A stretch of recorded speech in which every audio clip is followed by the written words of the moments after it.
Good morning, everyone, and thank you for being here. My name is Lamia Agarwala, and I'm an attorney with CAIR-New York, the Council on American Islamic Relations New York chapter.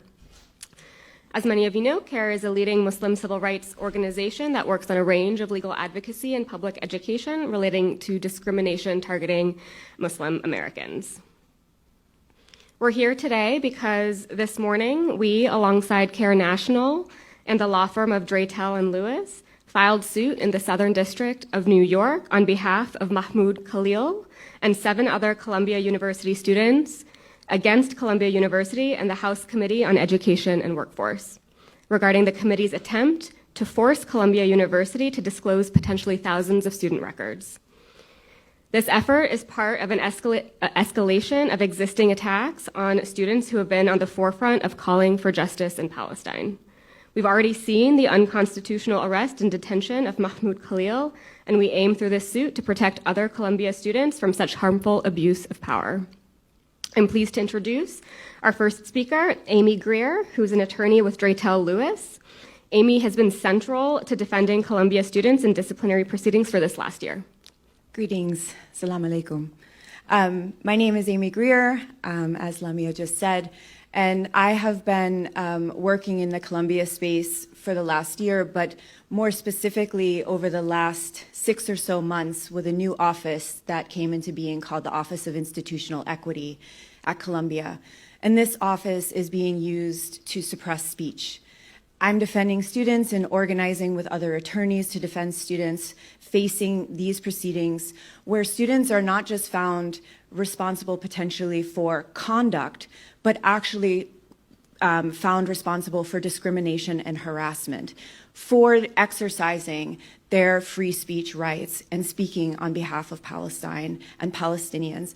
And it is targeting primarily Palestinian students, Muslim students, South Asian students, students of color, first-generation students, the students who have been brave enough to lift their voices on behalf of Palestinians in Gaza, Palestinians in the occupied West Bank, people living in southern Lebanon, and other people around the world. These are human rights defenders. They're defenders of Palestinian dignity and steadfastness, and they have been persistent in their organizing despite all of the pressure put on them by Columbia University. And Columbia is not a lone actor. We're here bringing this lawsuit because over the last 16 months, Congress has and other, executive branch actors, et cetera, have exercised great power over our higher education institutions, including Columbia and Barnard, in order to get them to then pressure students to stop speaking. And I think it's because the movement's working, don't you? So what's been happening is the government has been calling on these universities to hand over individual student disciplinary records. And on February 13th, 2025, the Committee on Education and Workforce did this again, and that's what we're here to stop. But let me back up for a second. So last year, Congress sent letters to numerous universities around the country demanding these records. The records were turned over. And on October 31st, 2024, this committee turned out a report. It was called a report on anti-Semitism on campuses around the country.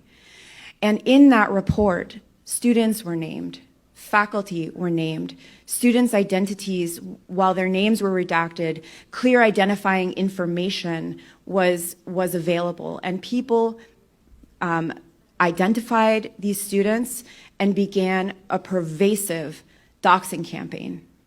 And that campaign had already begun, students activating on anti-war activists, anti-genocide activists, Palestinian rights activists.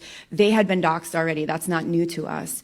But after this report, students were experiencing even greater levels of doxing and online harassment. And I think that's because people felt free. If Congress is labeling these people as dissidents, as anti-Semites, as radicals, as all these things, it gives people permission to then go out and violate their privacy, to frighten them, to scare them.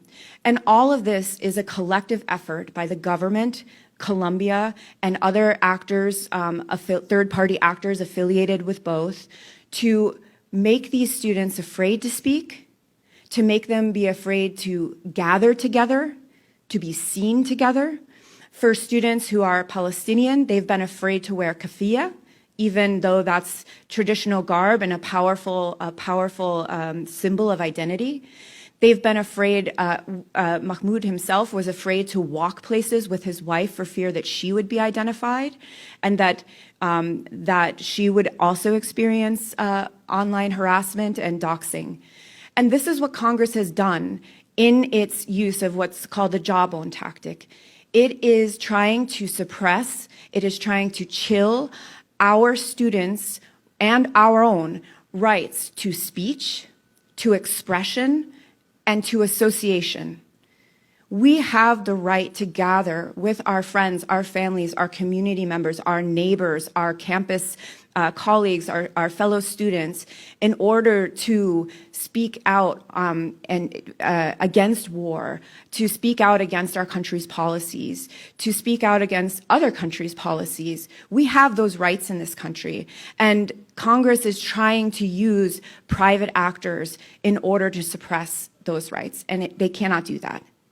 Congress obviously can't do it directly because we have the First Amendment. So they're trying to pressure and coerce these third parties to do it for them, to do their dirty work. They're hiring a hitman. And this lawsuit is to say to them, they cannot do that. And this lawsuit is to say to Columbia that it must not comply. It's time for Columbia to stand up for its students.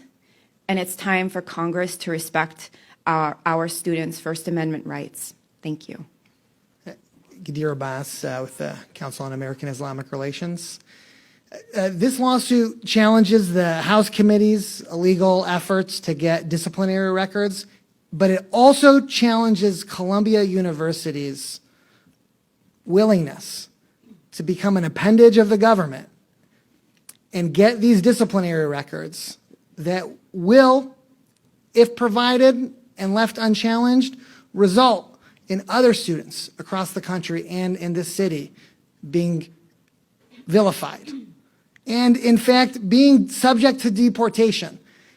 And colleges and universities need to decide, do they want their students cowering in fear in their dorms, afraid to leave because an ICE agent might pick them up because of a protest that they attended last year or earlier this semester?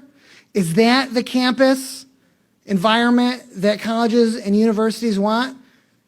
Students, families, they're watching what these campus officials are going to do. And those campus officials are much better off following the First Amendment. Because if you're going to do the bidding of the federal government, then the First Amendment applies to you too. My name's Afaf Nasher. I'm the executive director for CAIR-New York. As you heard, we're here on behalf of 8 plaintiffs. And these 8 plaintiffs are seeking protections from an unconstitutional, un-American assault on our most basic of freedoms, our freedom of speech and our freedom to assemble. And it's with a lot of sadness and much dismay that we even have to be here today at all to announce this lawsuit. As Americans, we're known for the ability to speak and protest openly, whether it's about our elected officials, about our own nation, and about any other nation, with no exceptions. This blind allegiance we have to a foreign country, namely Israel, should never undermine our freedoms as Americans. Because it's this very freedom to speak and protest that has inspired the very birth of this nation and has made us a role model for all democracies that followed. That is why we choose to end this press conference with a warning and a reminder for all Americans. Regardless of what your viewpoints are on any subject matter, domestic or international, your liberties are at stake. Allowing Congress and institutions like Columbia and others to target you or someone else because of a viewpoint you hold is an epic danger to American values. Today, it's these students who are being targeted. Today, we represent these students, but tomorrow it can be you for the viewpoint you hold, whether it's this administration or a future administration that wants to suppress your voice. It's our freedom, and we are at a crossroads. Americans need to decide whether we believe our freedoms are still the values that we cherish and are still worth defending. We ask students, parents, and Americans of all backgrounds and political viewpoints to stand united in the effort to preserve freedom of speech and freedom to assemble. We also remind our institutions, our students, and our activists not to allow this silencing tactic, not to allow this fear tactic to suppress your activity, because we are stronger together.